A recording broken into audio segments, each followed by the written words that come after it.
auzu billahi mina seytaani rajiim bismillahi rahmaani rahiim asalaamaaleykum wa rahmatullahi taala wa barakaatu. fooy mën a nekk ñoo ngi lay jaar di leen ñaanal jàmm gudd fan wér-gu-yaram xéwal gu yaatu defar àdduna ak àllaaxira rawatina yéen ñi abonné ci Darou Salam si waaw ñoo ngi leen siyaar baax a baax di leen ñaanal defar àdduna ak àllaaxira fooy ma nekk nag ñoo lay jaar tey nag lii lay leen andil ci bàyyire la ba lay dox ba léegi lii nag danga koy ràbbale ba tey mukk Faatiha aaya la bu nekk ca suratul Fathi kii nag ak jàpp ndal la ci bépp jullit mu ngi nii dangay wax bisimilahi rahmaani da ngay bind bisimilahi rahmaani rahim yi bind alhamdulilahi rabbil alamina teg ci aaya bi wa yansuraka laahu nasran asisa wa yansuraka laahu nasran asisa ba pare nga àggalewaat la jo topp muy arrahmaani rahim yi nga tegaat ca wa yansuruka llaahu nasran asiisa nga tegaat ca maliki yawmi diini àggaat ca wa yansuruka llaahu nasran asiisa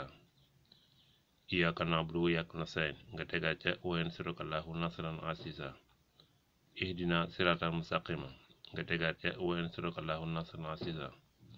siraatal laziina an'amta alayhim nga tegaat ca wa yansuruka llaahu nasran asiisa xayril maxduubi alayhim wala daalin nga tegaat ca wa yansuraka llaahu nasran asiisa nga tëje allahumma salli ala sayyidina muhammadin wa sallim. léegi am nga benn faatiha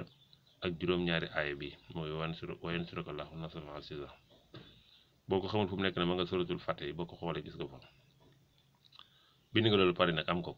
benn faatiha ak juróom-ñaari aayaay wa yansuraka llaahu nasran asiisa kii mooy yàlla dina jàppandal say mbir ci lu tedd wala ci lu kawe ba pare da ngay wut sunguf suñuy wax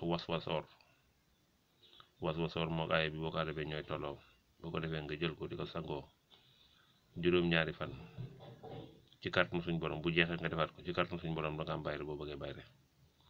waaye baa ngi nii alhamdulilah Faatiha nag la ànd ndax Faatiha mu mën na lépp nam ko koy ràbbaleen kon ñëw leen ziar di leen ñaanal jàmm gudd fan wér xéewal yaa defar àdduna ak àllaaxira rawatina yéen ñi abonné ci Darou Salam si waat wasalaamaaleykum wa rahmatullahi taala wa barakaatuhu